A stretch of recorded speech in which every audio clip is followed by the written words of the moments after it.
Hello, welcome back to this Yin Yoga class.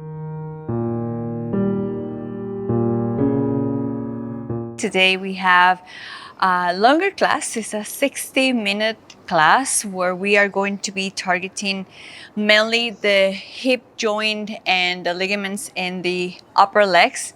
It's an area that is quite tight. And what I have found out in all these years of teaching yoga teacher training courses is that majority of people always claim that they don't practice yoga as much as they will like to or should practice, especially the asana part, because they are not flexible enough. And also they come with this idea that, oh, my hips are tight. So I always say, welcome to the human club, especially the adult human club. We all have tight hips. Is a joint that is meant to be strong and tight because it's supporting 2/3 of the body weight.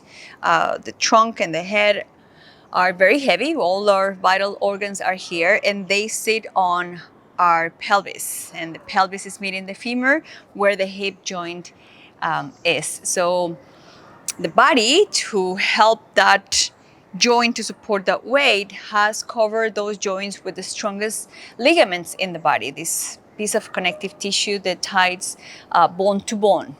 And because the shape of the hip joint, we are able to perform 6 basic movements in that joint. Therefore, we need a lot of muscles to produce those movements. So also we have the muscles and the tendons of the muscles. Tendons are that part that attaches the muscles to the bones. So we have tight hips. That's why in a lot of yoga classes, we aim to target that area. And Yin is not the exception, especially because we have the time to be in poses for a little bit longer. So today we're going to be working with that area.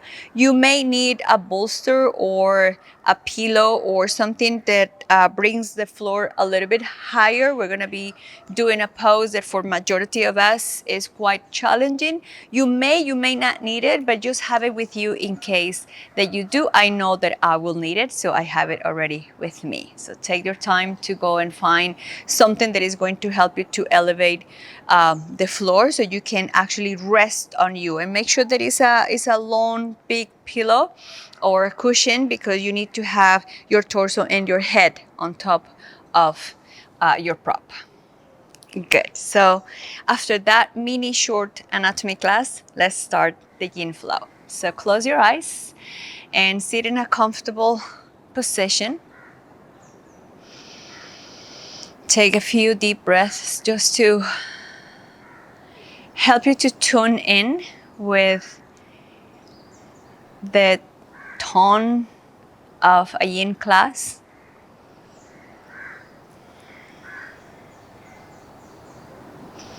Practicing with a yin attitude. It's not what we do, it's how we do it. So we're going to be moving intentionally with awareness, observing how much is too much and how little is too little, and finding that sweet spot where the asana effectively touches our body, especially the area that we're targeting today, the hip joint and the upper legs. Perhaps using the sounds that you are getting from the video, knowing that I'm in the middle of the jungle shooting this class. Using those sounds to help you to calm inwards, to calm the mind and the breath, to tune in with this yin way of practicing asanas. Placing the intention of bringing moisture and love and movement and fresh blood and oxygen to that area that we all need a lot, because our hips are tight, and the more we age, the tighter we get, the stiffer we get. So We need to make sure that we keep our joints moist and humid and mobile. So let's take a few more deep, long inhalations. Complete full exhalations. Focusing your energy in the middle part of your body. Trying to go back to that part every time you find yourself wandering around. Just go back to that amazing joint that allows us to move in so many directions, supporting so much weight, distributing that weight into our legs, absorbing the shock of our walking, our running, our jumping, so our spine doesn't suffer too much. Adapting to the movements, adapting to the weight, being grateful for the body that we have, irrespective of how much, how little, how great, how we can move. We move, and this is what is amazing. Softly, gently, we're gonna blink our eyes open. If you have been practicing with me for a while, or perhaps you have taken a course with me, you know that I like to time the poses, so I use the timer in my phone, so that's what I keep it here in case you're wondering. So we're gonna come to the first pose. So we're gonna find the long side of the mat, finding our swan pose with the right leg. So the placement of your foot can vary for sure. You can keep it very close to your groin. You can keep it away from your groin. Your knee can be more aligned with your hip or more out, more in a abduction. It depends on how much our hip joint is doing this external rotation. So we're going to stay on our palms. This is the swan pose. When we are a little bit more active on the chest, we're going to be here just for a minute. And then we will go to the sleeping swan where our torso is down on the floor. So just find this first pose to see what the gravity is doing to your hip. It's quite common to see people propping that space, this space that we have between the sit bone and the floor, thinking that with that we will protect the knee, which is a quite common cue in yoga and misused, I will say. There's nothing wrong with your limbs and parts of your body being up in the air. Actually, this space is the opportunity of gravity pulling our body lower and lower down to the floor. Are we going to touch the floor? We don't know, maybe not. But that is the space that we have to keep going deeper. So don't worry, majority of us will have our hip up in the air. Good, so let's do the other 2 minutes by bringing our hands forward and resting our forehead on the floor. You can also make a pillow with your arms, with your hands, and rest your forehead, or just go all the way flat on the floor. Just try to keep both hips aligned so we are not sinking towards the right or the left. We want to keep them both aligned.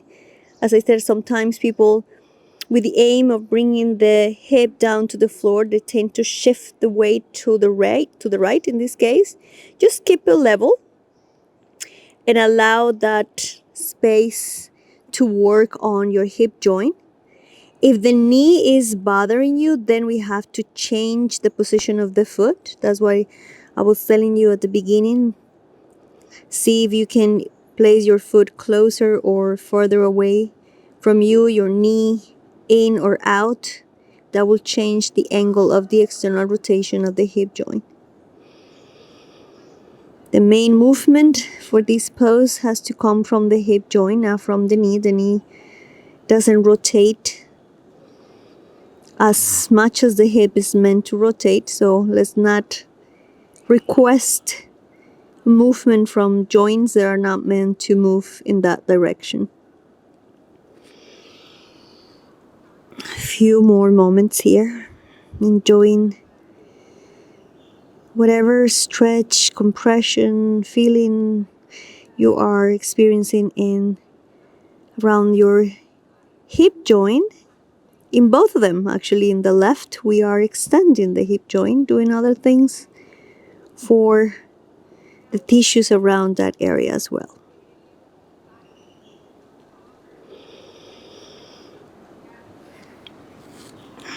Very softly, mindfully, we're going to start coming out of this pose.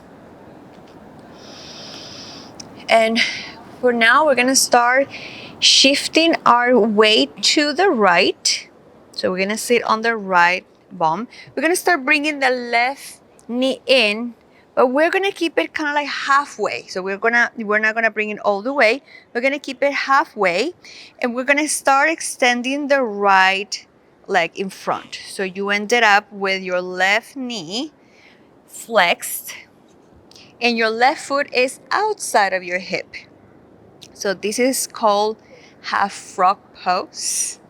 So we're gonna keep it in that direction, and we're gonna start coming over the right leg. Be mindful that both sit bones are grounded on the floor. If you need to move your left knee a little bit more out or in to place your sit bones down on the floor, please do that. And once you have found the placement for your left leg, we start coming over the right leg. We will be here for 2 minutes. Try to enjoy this different way of moving our hips. It's quite common to practice asanas with external rotation. Right now on the left, we're doing internal rotation. Again, your ankle can be, your toes can be pointing back, or your ankle can be flexed and your toes pointing to the side. Today has been a very anatomical beginning of the class, so I will give you some space for silence and enjoy this half frog pose.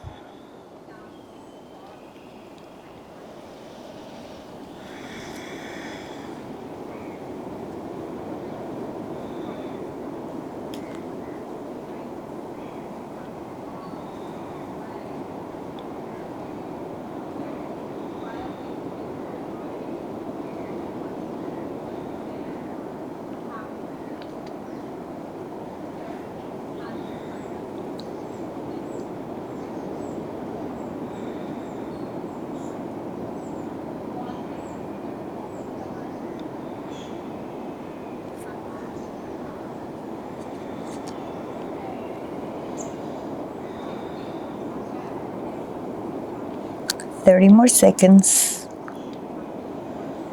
Observe whatever is arising with no judgment, just observe it.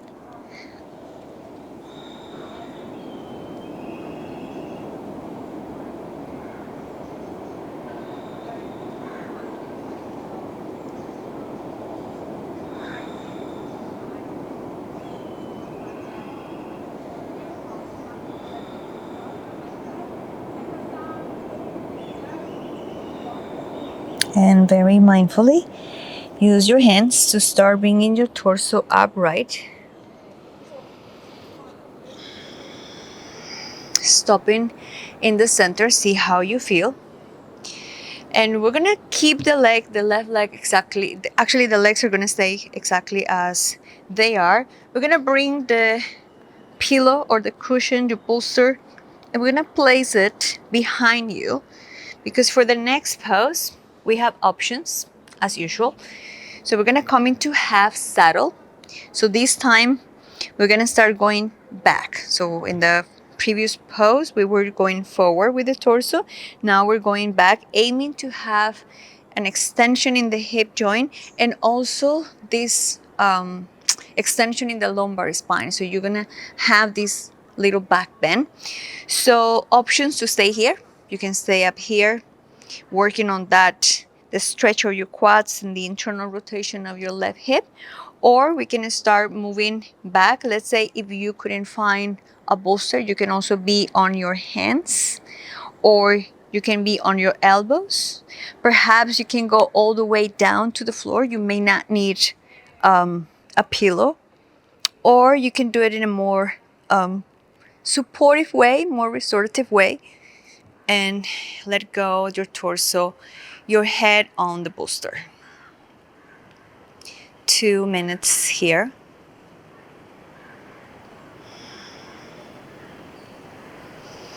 Again, if you are supporting your body on a bolster or a pillow, make sure that your torso, especially the thoracic spine and your head, are supported on the bolster. The lumbar spine is an extension, so it's okay to have this curvature because we have that mild back bend in this pose as well.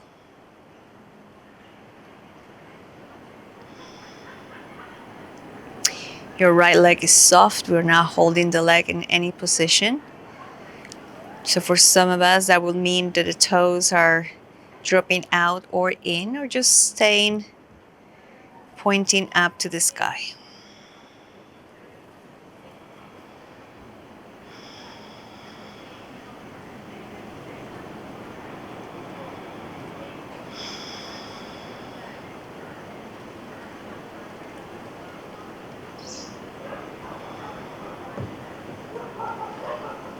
Try to keep your breath steady and calm.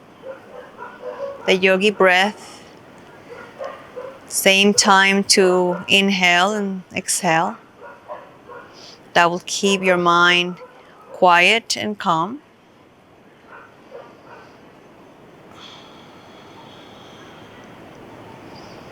And very carefully, we're going to start moving our torso upright. If you were all the way down, just stopping for a moment. We're going to remove the bolsters. Let's just put it this way so it's not on the way when we're doing the other side.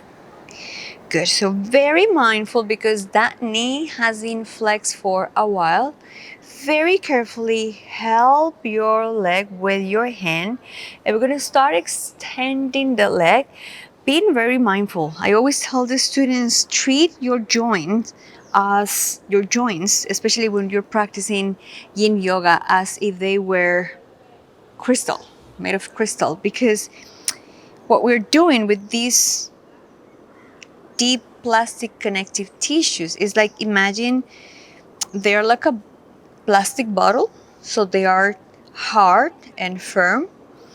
But in the moment that we start practicing yin, because we are targeting those areas, is like applying heat or fire to that plastic bottle, so it becomes very soft and vulnerable and mushy.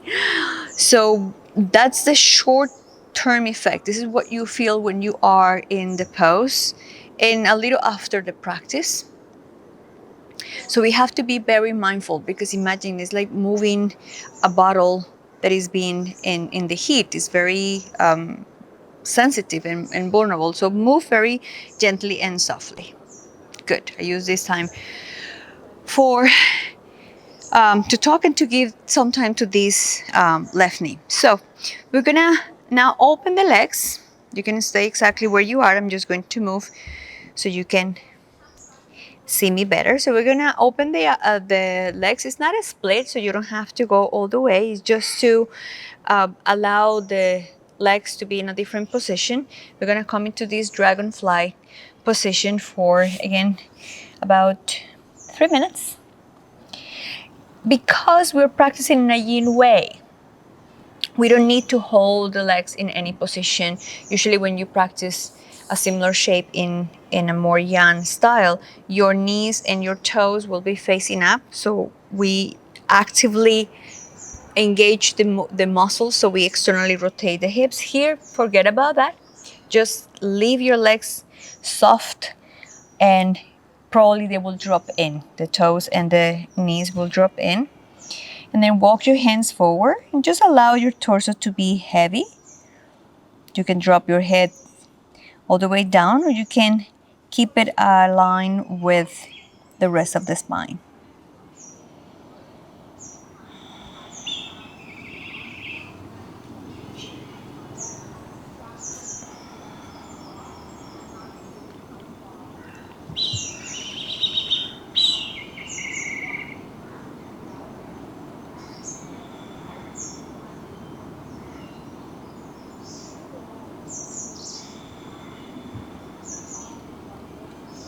Perhaps closing your eyes to come inwards, to observe, to be a witness of your thoughts, of your reactions.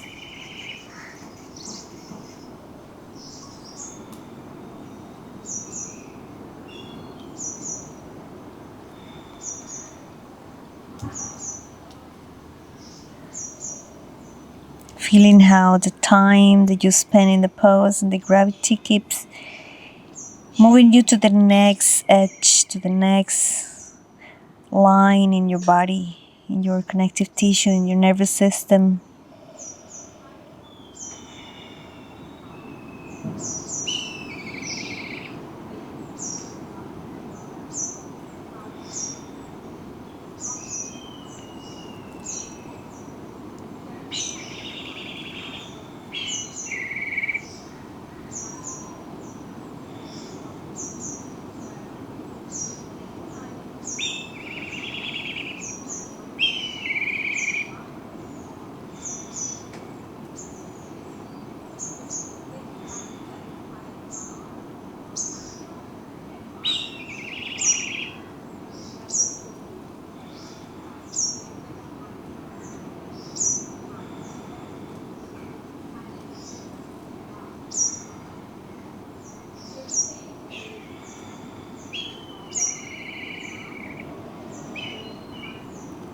And time to come out of the pose.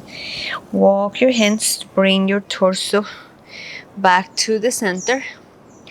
Stopping here for a moment, experiencing those sensations, those sometimes we feel hot or cold or blood moving, oxygen moving, water moving, call it as you want to call it. When we are stressing an area, when we are compressing and stretching and twisting, when we release that, it's like nutrients and circulation coming back to that area. So it's very nice to stop so that area get back into that state before moving into the next pose. Great, so now we have another side to go. So we're gonna do the same pose as we did before on the left. So since you are in this dragonfly, we're gonna bend the left knee and we're gonna extend the right leg behind, coming into swan pose. Remember, this is the first pose that we did. So here is where what I was telling you about the foot. You can keep it very close to you or further away. I have heard people saying that you have to keep it in a 90-degree angle. That is more aesthetic approach, which is fine, but it's not necessarily true for everybody. We are here, or the way that I teach is more in a functional, with a functional approach, which means what function is that, what role, what action is that movement, is the asana having in my body. So if the 90-degree angle doesn't suit you and your knee is going to be in pain and you cannot be in the pose for 2-3 minutes because your knee is in pain and you may hurt your knee if you continue in that pain, then modify the foot, modify the knee, so you can be in the pose that is effective for you. 1 minute here in swan pose, when you are supporting your torso with your hands, just allowing this time to sink lower and deeper. We don't have to actively do much, just be in the stillness. and be patient and wait for time and gravity and tissues do their work.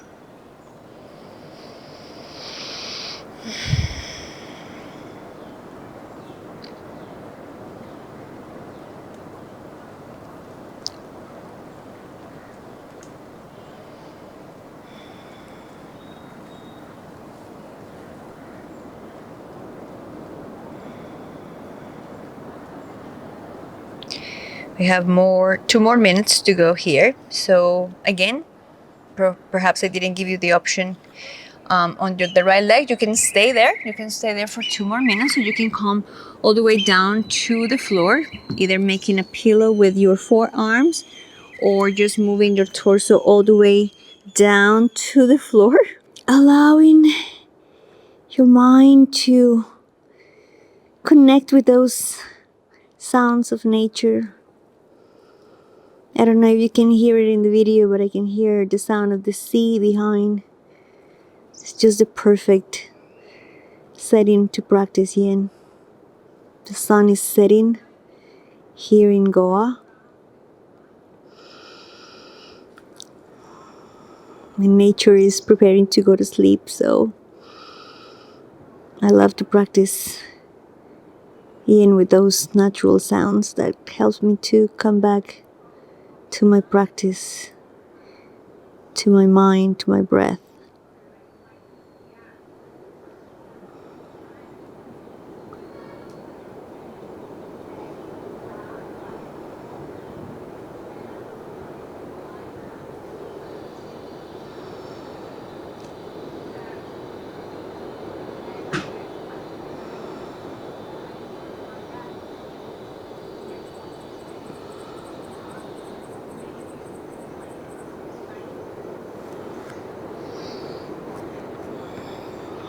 We have about 20 seconds left. Just in case you were thinking of moving, perhaps you can hold the discomfort for just a few more moments.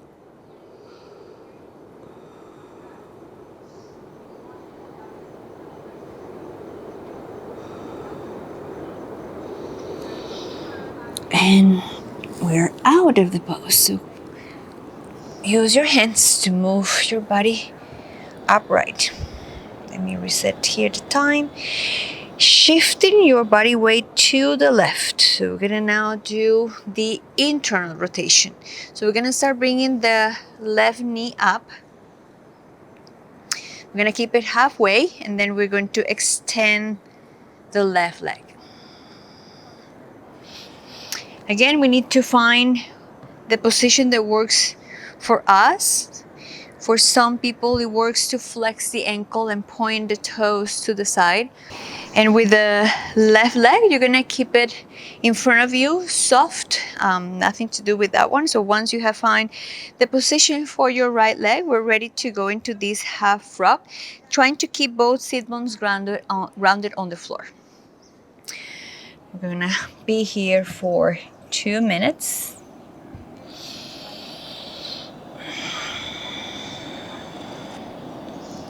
This asymmetrical version of frog pose. I love how majority of the yin poses have animal names, in case you haven't noticed it.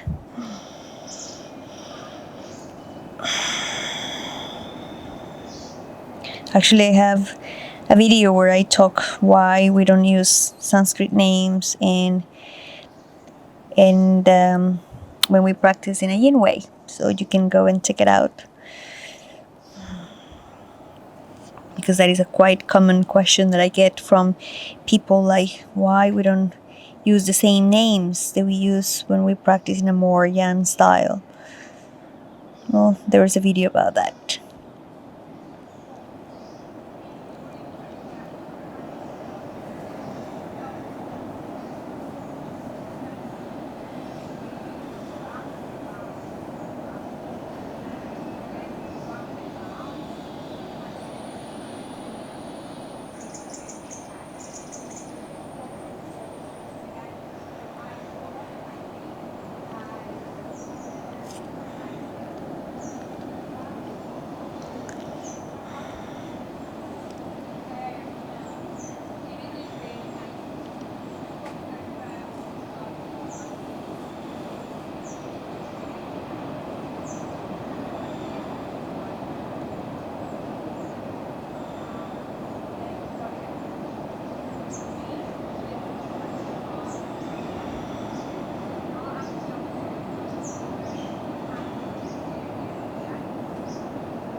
And we're gonna come out using our hands to come to straight spine, stopping for a moment before moving into the other side.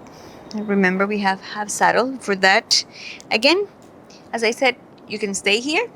You can use your hands just to lean back. You can be on your elbows. You can be flat on the floor without a bolster or a pillow. Using it today for a more supported way of practicing. It doesn't have to be necessarily next to your body because we want to have some space for the lumbar spine to do that extension. So let's see if we need to keep the knee where it is or we need to move it out or in. Check on your foot. It is being in this position for a while. So believe me, we're also working on tissues that we have in the toes, the dorsal of the feet, and the shins, the knees, hips, quads, spine. And we land on the bolster for 2 minutes. You can close your eyes. You can rest your hands wherever they feel more comfortable, either on the floor, your belly. Just allowing your torso to sink deep and heavy into the bolster or the pillow or the floor.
Only 20 more seconds.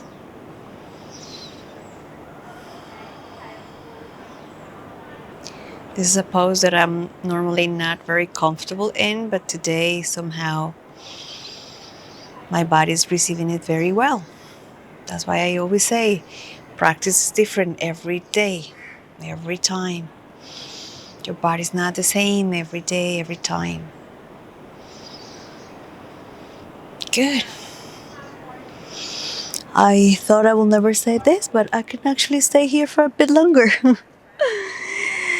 It's a pose that I'm learning to love, definitely. Good.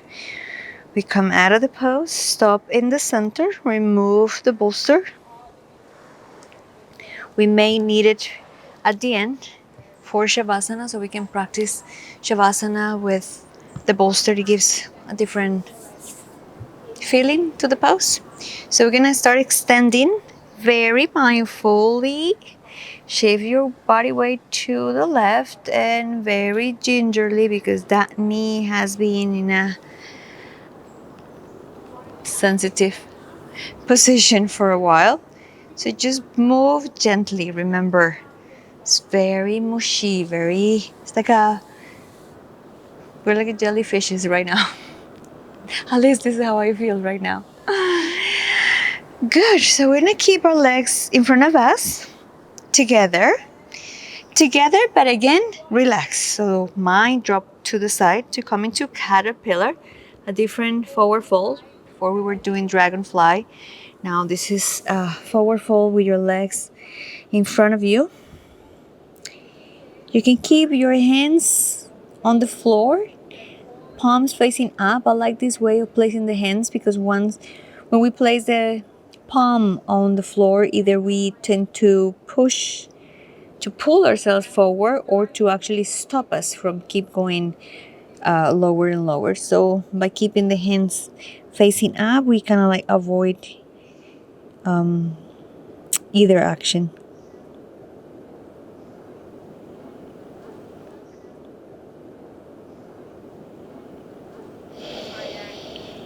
Again, about 2 minutes here.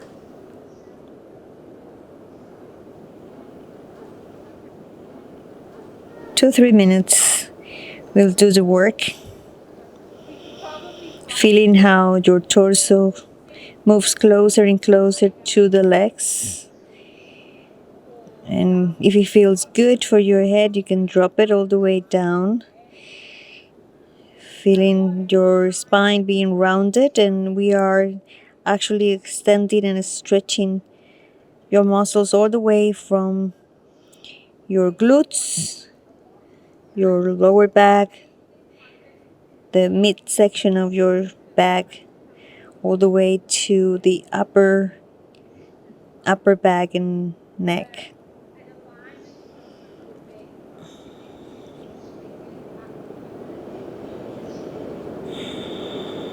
You can close your eyes. It helps me to observe when my body opens up, even though it's a little bit.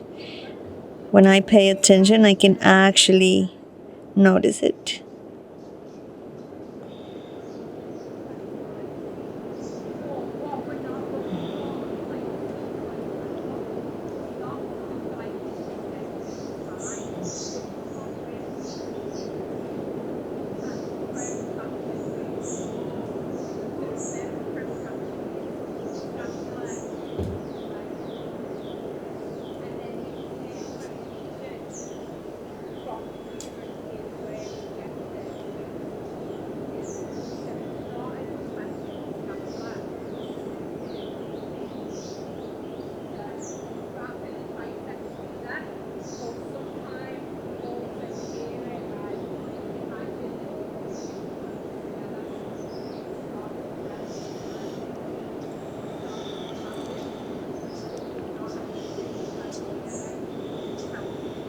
Let's take 3 deep, long breaths,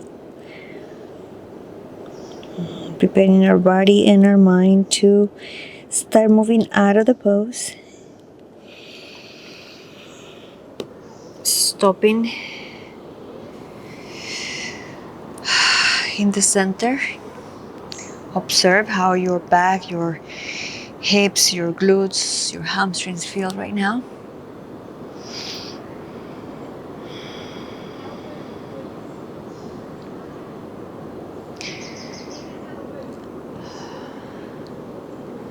We're going to incorporate a twist. And since we have the bolster, let's use the bolster so we do it in a more restorative way. So what we're going to do is we're going to bring the right leg,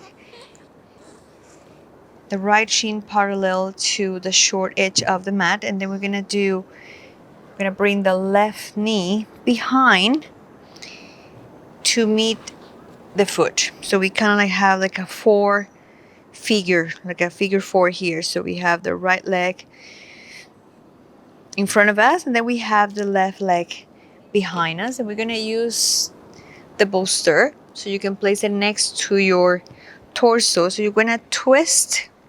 Let me just move to this side so you can see me a little bit better. There you go. This is much better. So placing the bolster will be for your torso and for your head. So we place it next to your right hip. We have this figure 4 in your legs, and now we're going to start shifting our torso towards the right. Twisting, it's okay, your left bum is going to be off the floor. We're going to keep moving the center of the chest to the top of the bolster. So you can continue with the twist by placing your left ear on the bolster. That will continue the twist all the way to the cervical spine, or if you want a little bit less of the twist in the neck, so you can place your right ear. We will be here in this twist for 2 minutes. So I'm gonna do the left, so I'm not gonna be facing the screen right now, the camera right now. Anyway, you are not looking at the screen right now, just close your eyes. Enjoy this twist. I love this variation of deer pose. It's a more supported version.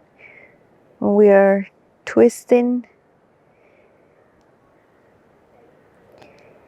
Feels, at least to me, feels like a really good stretch to the upper fiber of the glutes and the lower fibers of the lumbar spine, while twisting with the thoracic and the cervical spine. Giving a little rest to the hips, even though we are still working with the hips in a different way. They're secondary now. The hips and the spine work together most of the time in most of asanas.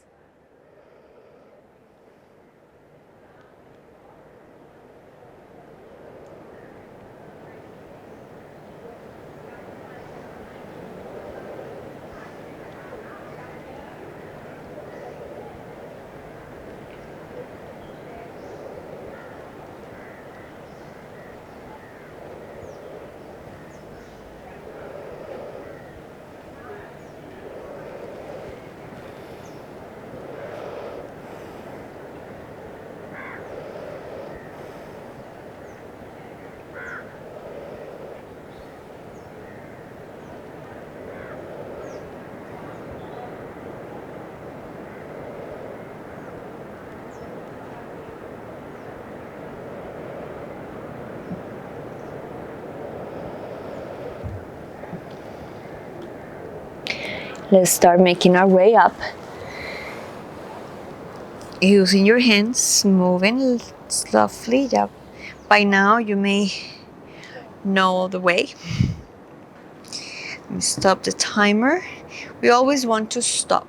We don't want to rush any movement or anything. We want to go slower than we think we should go. So now we're gonna move to the other side. So let's move the bolster to the left. And this time we're gonna have the left leg in front, the right leg behind. So the knee is very close to the left foot.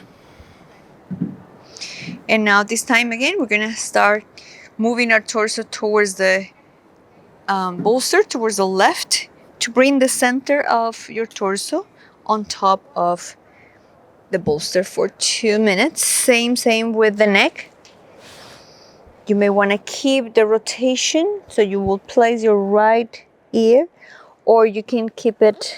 You can keep your left ear on the bolster for a lesser rotation. So choose what works for you. On this other side, I'm gonna continue with the twist all the way up to my neck. Make sure that your torso and your head are supported.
Hope you're enjoying this as much as I am. Unfortunately, we have to come out of it. So let's use our hands to move our torso back to the center.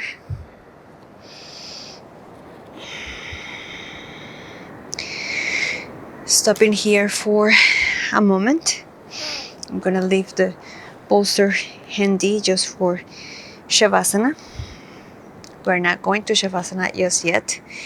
We're gonna start moving towards Shavasana, but not there yet.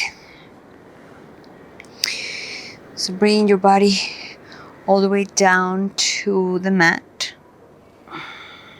Bringing your knees to your chest. So we're gonna hold our knees against our chest for a while. It's always important after, especially after doing twist, to do a symmetrical movement on the pelvis and the spine so we can kind of like balance them back. When we are doing twist, one side of the pelvis, one pelvis is doing one thing, the other one is doing another one hip is doing one thing, the other one is doing another one, especially in a twist like deer pose.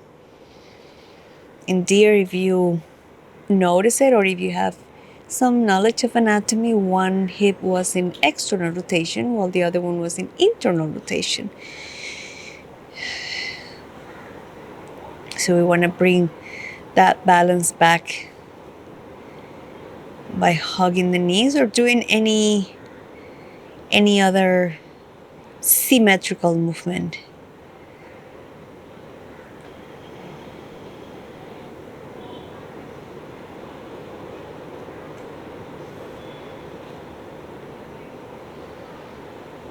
Feeling how your arms become heavier and heavier.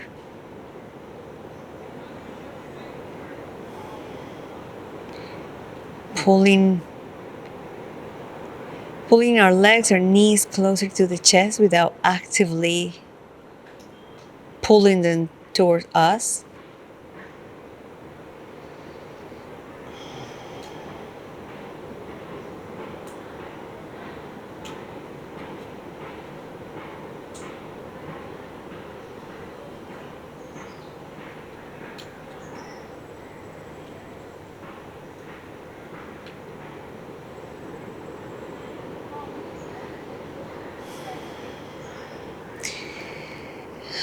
We're gonna let go of the legs. We're gonna prepare for Shavasana. So we're gonna bring the bolster. Remember I told you at the beginning that using the bolster in Shavasana give us a different experience. So we're gonna place it underneath your knees. This helps us to move the pelvis in a different direction so we can actually have our back flat on the floor. Today we're gonna hold the Shavasana for a bit longer than the shorter classes. You wanna keep a balance between the time that you have been practicing with the time that you practice Shavasana. So once you bring your knees on top of the bolster, if you have the bolster available, you can place your hands on your belly or you can keep them on the floor facing up, closing your eyes.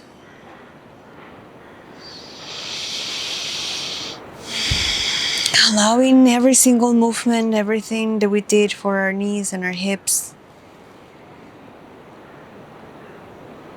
to be absorbed by the nervous system, the mind, the tissues. These little tiny micro tears that we create in tendons and ligaments when we practice, when we hold the stress for long periods of time, are the ones that once we start repairing them will allow our joints to be more resilient, more able to move, more mobile, stronger, healthier. So let's enjoy these last moments of Shavasana. I'll be quiet, I'll be here with you, and I will let you know when it's time to come out. As I always invite you have more time, please take a longer Shavasana. If not, I will let you know when we can come back up.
Gonna bring movement back to our toes and our fingers, our hands and our feet, the arms and the legs. Stretching and lengthening. Be mindful of the bolster behind, underneath you. So we're gonna move the bolster away.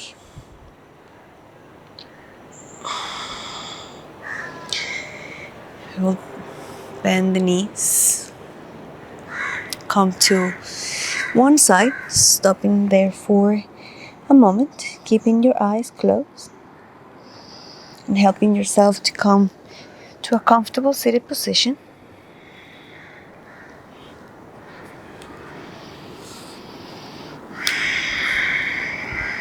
Perhaps placing your hands softly on your knees or in prayer position in front of your chest. Whatever is in your practice and feels honest and true to you. Softly, mindfully blinking your eyes open. Thank you so much for practicing with me today. It was a longer practice targeting hips, legs, especially knees and the hips. So I hope that brings some health to your joints some more mobility in the long run. Anyway, have a lovely rest of your day or your night, depending when you practice this class. And I will meet you back here with another class, another practice very soon. Thank you so much. Well done. If you made it this far, your hips might be feeling open, healthy, and loved. If so, let me know by clicking the like button below, and also remember that there are many more classes in the hip opening playlist. Go and check them out. Also, after so many years of teaching in yoga teacher training courses, I have learned that when it comes to poses, it's not necessarily how it looks, but how it feels. And for this, I created the Hips and Knees program. If you're ready to have healthy hips that are going to support your knees, and forget about that idea of protecting your knees in yoga practice, this program is for you.